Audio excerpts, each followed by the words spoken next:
जहाज बड़ी धूप में था, तेरी जुल्फ ने मुझ पे साया किया। পিপি ওলে বলি যে বলদি। হ্যালো সবাইকে, আজ আমি যাচ্ছি মামা বাড়ি। ছোটবেলায় কত স্মৃতি না জড়ে আছে এই জায়গার সাথে।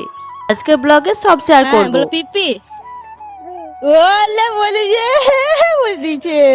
বলো মা বাবা। তুমি কাল কোথায় গেছিলে? দোকানে কি খেয়েছো? চাউমিন। আর কি খেয়েছো? বুটকুট। কেক খাওনি?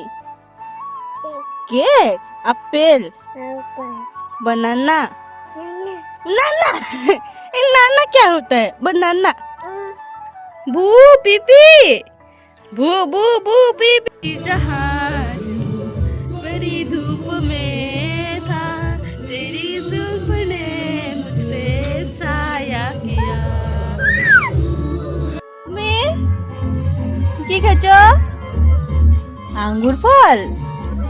আঙ্গুর ফল খেয়েছো তুমি? হ্যাঁ মিটি মিটি।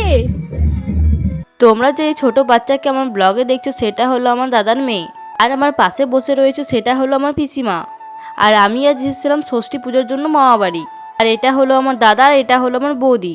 আমার মামা বাড়িতে ষষ্ঠী পুজো হয়। যখন আমি অনেক ছোট ছিলাম তখন এসেছিলাম মামা বাড়ি ষষ্ঠী পুজোতে, হয়তো 4-5 বছর পর। মামা বাড়ি তো প্রায়ই আসি, কিন্তু ষষ্ঠী পুজোর টাইমে আসা হয় না।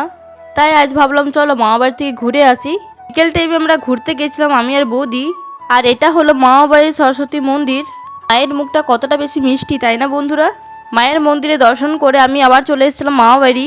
তারপরের দিন সকাল 7:30টার সময় আমি বেরিয়ে পড়েছিলাম আমি আমার ধান্যকে নিয়ে। আমরা এবার ভাবে ধান্য কার নাম, তোমাদেরকে বলে দিই আমার স্কুটিটার নাম রেখেছি আমি ধান্য। আমার স্কুটির নামটা পছন্দ হলো কিনা আমাকে অবশ্যই কমেন্ট বক্সে জানাবে।